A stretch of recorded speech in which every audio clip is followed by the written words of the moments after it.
Mark Moore, Prison Stories, that way. I've heard that West Jefferson, or better known as William E. Donaldson, or Holman, or St. Clair, or wherever, I've heard that these are some of the gayest prisons in the state of Alabama. I don't disagree with that. I don't dispute it. But come walk with me, y'all. Let me take y'all back down the road, the year 1995, to a prison called Fountain Correctional Facility. That's Fountain right behind me, which was a level 4, supposed to be medium security. But as my years went on in prison, y'all, I'm gonna be honest with you. Some of the medium level 4 prisons was just as dangerous, if not more dangerous, than the level 5 maximum security prisons in the state of Alabama. All right, we're going to go back to 95. I was at Fountain. Before I get to talking about this white boy that they say he gave head like he made it up, before I get into it about him, let me explain to y'all about Fountain back in the 90s. Now, this is in Atmore, Alabama. And, you hear people all say, oh, Holman right across the street. Holman is across the street, but it ain't right across the street. It's back down. I mean, yeah, it ain't no walking distance unless you just trying to lose weight or something. So, I hear people, oh, Holman and Fountain right across the street. No, the hell it's not, y'all. No, it's not. But anyway, 95. I was at Fountain. I had got shipped there from Kill, Betrayal, Limestone. I came from Limestone. I've been to Limestone 5 times. The first time I was at Limestone was in 1994, and I got jammed up for some BS, and I ended up at Fountain, which was an A+ for me, because Fountain was the backyard for Mobile, full of Mobile dudes. You feel me? Every prison in the state of Alabama has their moment. The Montgomery dudes have a few prisons. The Birmingham dudes, few prisons. Tuscaloosa, everybody from a city in the state of Alabama, usually, whatever particular prison they in, they might have a lot of homeboys there, or it might be closer for them to get some visit. But anyway, Atmore, Fountain, but we call it Atmore. Anybody in Alabama know, hey man, you ever been to Atmore? They talking about this prison, Fountain. So I'm at Fountain, and when I tell y'all,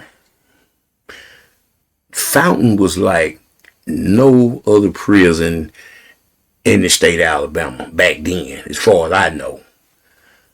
Fountain was like, Fountain was kind of like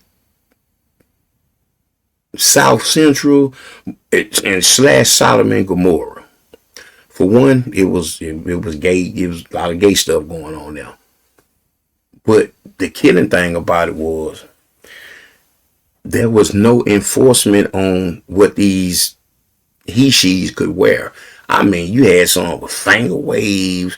I'm talking about makeup, like little biker shorts coming down. I'm talking about, and I ain't talking about in the dorm. I'm talking about walking up and down the main hallway. Cause see, that prison it's just a long, see at the front right here, that front door, you see behind the towel, that's the front. That's the admin building, and now there's some gates there, some bars, you can't just walk up there. But that beginning of right there all the way down the hallway to the sheriff office, the last stop. Now, coming off the hallway is the cells. One on this side, one on that side. Come on down, one on this side, one on this. That's how Fountain was set up. Then you go through the side door, you had like a warehouse type of dorm. They used to call it the trailer. I think back then it was 7 dorm, if I ain't mistaken. You had 1 block, 2 block, or 1 cell, 2 cell, 3 cell, 4 cell. Then you had a little rinky-dink little cell, 5 cell. It was kind of like, it wasn't that many people in 5. It was like a school cell or something. You know what I mean? It was real small. And a lot of people wanted to get in there because, you didn't have to be around a lot of people and, had little benefits. I'll talk about that another time. And then you go down on the hallway and go out the side door where the weight pile is at, and you had the trailer right there. It's like a big old warehouse with a bunch of beds in it, some showers in it. That's just a hot tin box in the summer, basically. But anyway, so Fountain was, listen, man, you could stand on the hallway. Police ain't saying nothing. Now, let me clear this up before somebody think that it was just, you could just do anything and everything. Nah. As long as you wasn't no fighting, and there no stabbings, nothing. Now if it was something like that going down, the police was coming.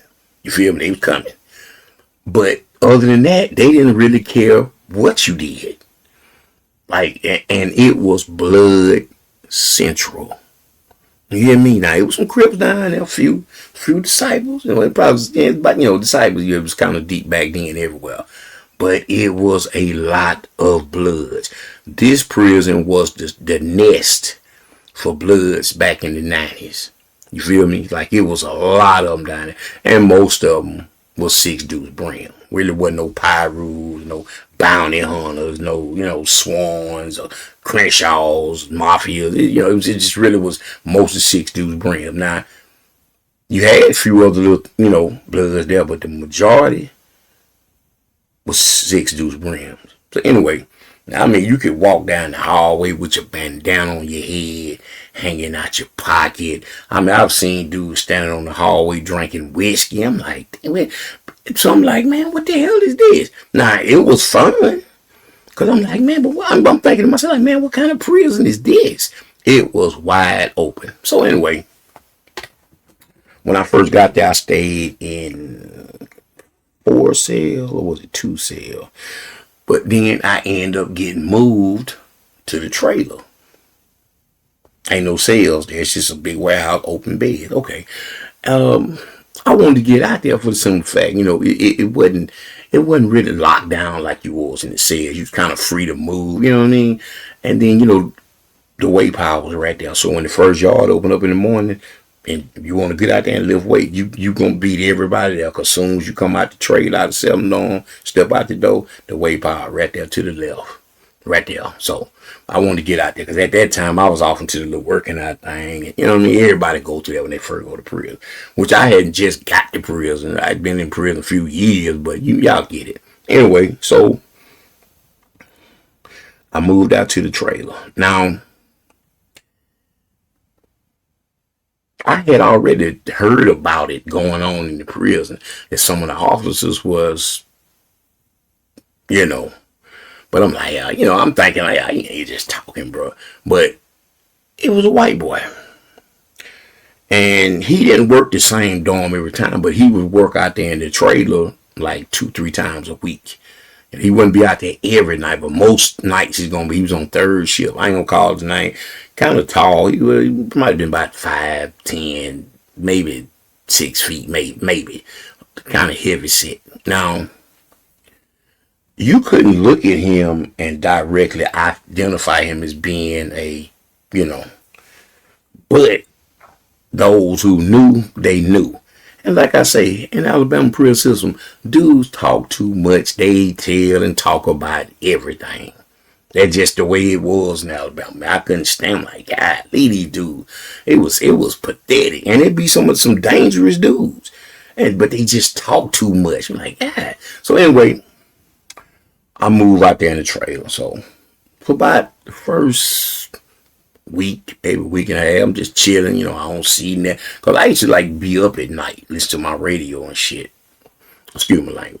My radio and stuff. So, writing letters, listen to the radio, slow jam. Thinking about my baby mom at that time. That was still fresh on my mind. And, my daughter being born and all this, because this was 95. My daughter was born in 93. While I was locked up. But, so still rather fresh on my mind, like, man. So, I see you had like a little area where the showers was in the front of the dorm when you come in the dorm, they on the right. If you're coming from the outside in the shower, sit over here to the right side. So, you see little movement and stuff, which wasn't that unusual. But this white boy, I would see him going like, tap dudes or go over to their bed and, say something to them. And then they get up and go over there by the little shower thing. Now, I'm like, well, maybe he got him cleaning up or something, you know what I mean? Because it was a little duck off spot, but it wasn't secluded, you feel me? So everybody in the dorm knew what was going on. So I'm just like, I don't really care, but, I started seeing it. And it was probably about 2 or 3 different dudes when he used to work his, different shifts. This time I noticed that. So I'm like, damn, what the fuck? So I had a homeboy now in the cell with me, in 7 dorm, the trailer. He was from Mobile. So I asked him, I said, bro, what the hell they be doing over there at that shower on 3rd shift, man? He told me, you doing that white boy? Yeah, the police. He said, bro, you don't know? I'm like, no. He said, man, white boy, he's a HO. The police? Like, yeah, the white boy, he's HO. So I'm like, man, you playing. He like, bro, everything I love, white boy, told a little something too. If, depending, you know what I mean? So I'm like, nah, I'm thinking my homeboy just bullshit. So the next time he worked, when him and the dude went over there, I made it my business. I'm trying to see. Cause I'm like, bro, ain't no way this man doing this like this, and this is an open dorm. Now, you couldn't see him over there behind the shower, but ain't no officer and no inmate supposed to be going behind no damn wall, and you can't see nothing, hear nothing, and then they back there 10, 15, 20 minutes. Like, what? So, lo and behold, same routine, go get this certain dude up, and he walks that way, then, probably a minute later, dude get up and walk that way, and they disappear. So I'm like, man, this is crazy, bro. Like, what the thing, man? Oh, my God. That did not...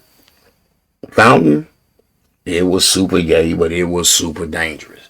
I've seen dudes get airlifted up out of there. Small little prison, that ain't that big. But boy, it was man, back then it was dangerous. And it was super gang related. Hey.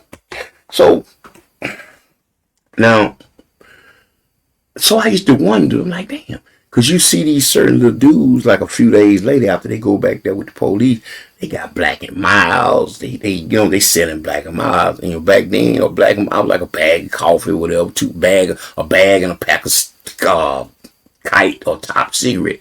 So I'm like, damn, fuck me, nigga, give me Black and Miles. Now at that time, I was smoking Black and Miles.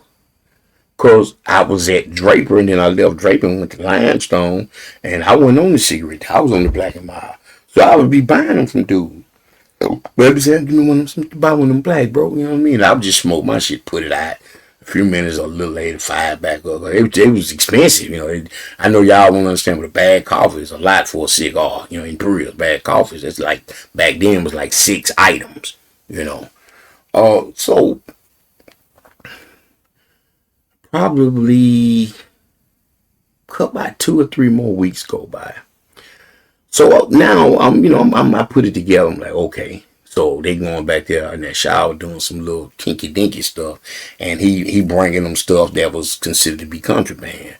So this one particular time, after that, this one guy, I don't really remember where he was from, but he ended up with some weed, probably about like a half ounce or ounce of weed.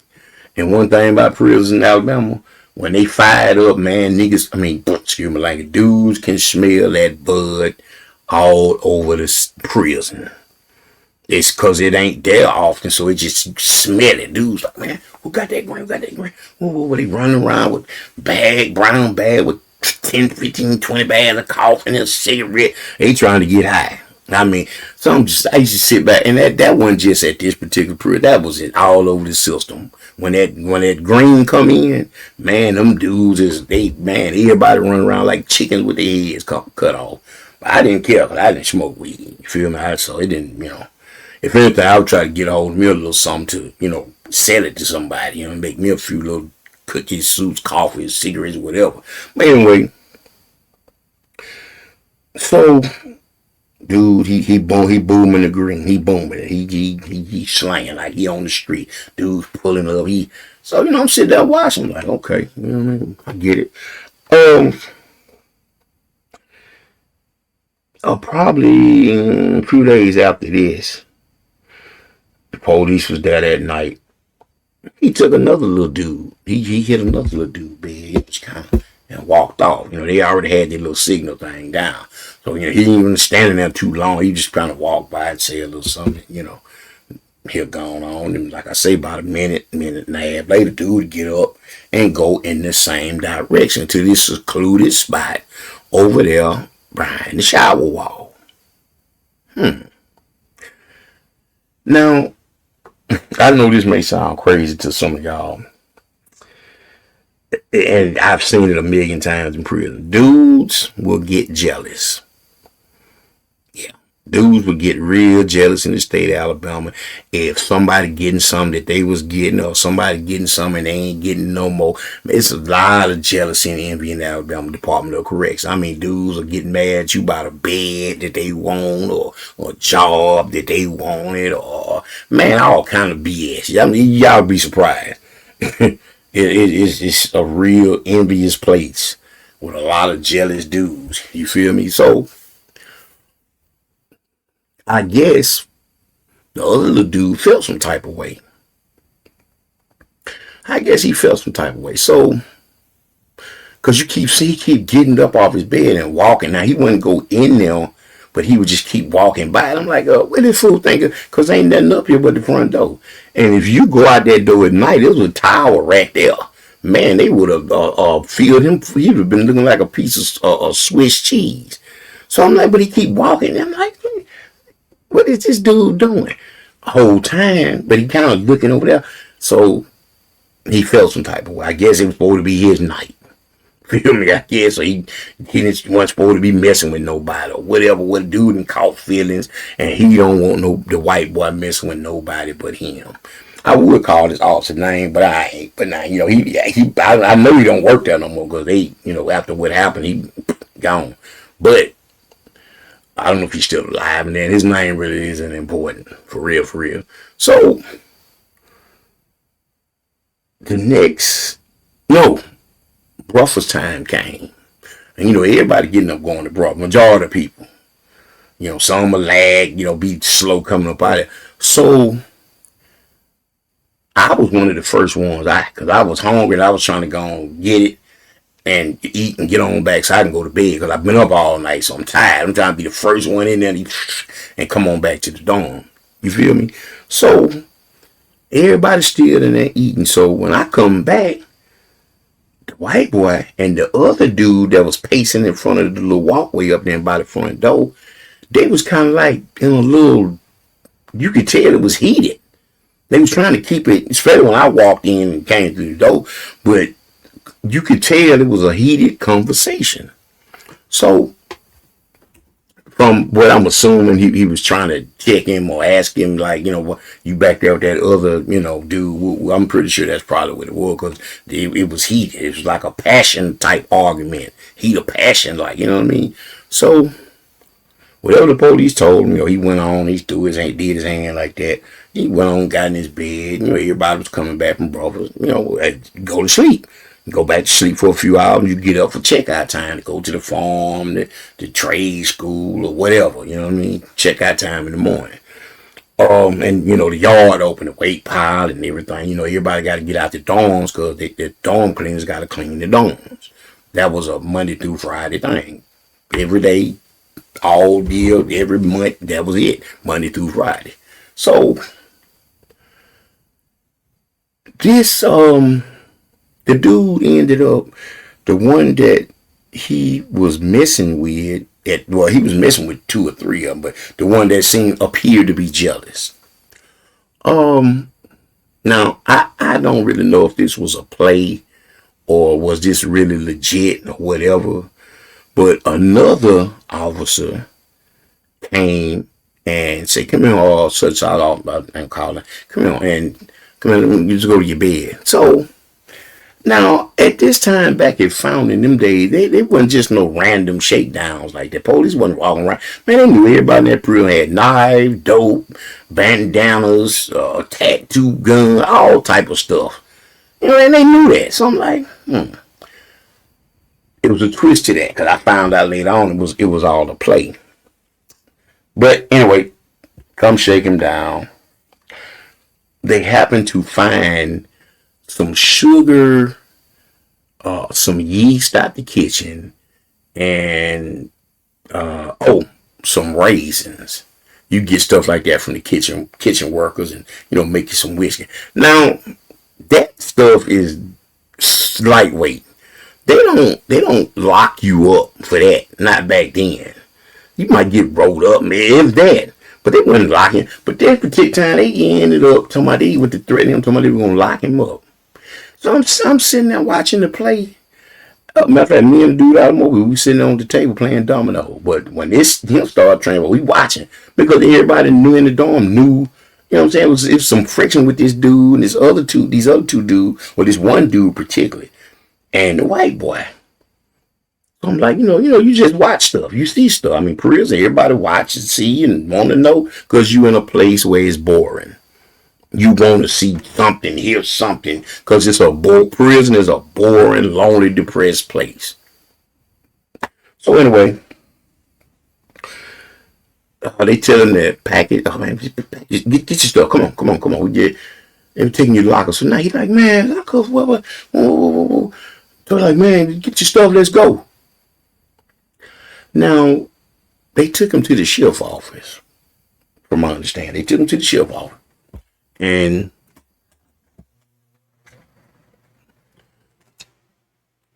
whatever boo game or bluff game they ran on him, dude, and like I say, he already felt some type of way about the other dude. You feel me? That the police messing with. So this clown decides to tell on the police. Now, did he tell him that he was messing with him or nothing? I don't know, but he told on it from what the runner told me. He was telling everybody. It just passed around. He told on the police. He told them that the police was bringing stuff in, that the police was giving treats out late at night, all kind of stuff, bringing contraband in, the cigar, the black and mild, and even a little green. Because like I say, the other dude, who this dude evidently felt some type of way about, he had some green, and I don't think the guy liked it. Long story short, we're gonna get ready to wrap this up, y'all. He told on the man, and they put some type of little plan together to bust him. And probably maybe a week, maybe 2 weeks after that, he came in and he had something on him. They stopped him at the gate up there. He didn't even get to the dorm from what everybody heard. They searched him, and I think they said it was in his lunch box, he had black and mild. He had one of them nice lunch boxes where it was like a part on top, but then it was like a section on the bottom. So he had his food on the top. He had some marijuana and some black and milds, and I don't know what else he had. Had it on the bottom. They also took the dog, called the dogs, took the dogs to his car to smell, and it was some other stuff they say they found in his car. Under the seats, something like that. Behind the seats, whatever.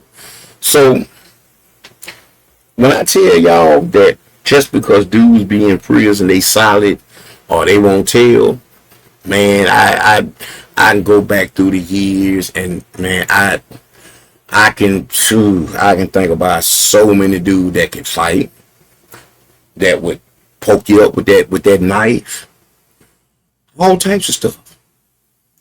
And they were straight rats. But anyway, y'all, stay free. I'll catch y'all on the next one. It's your boy Mark Moore, man. Peace. Lamarck Moore, Prison Stories, that way.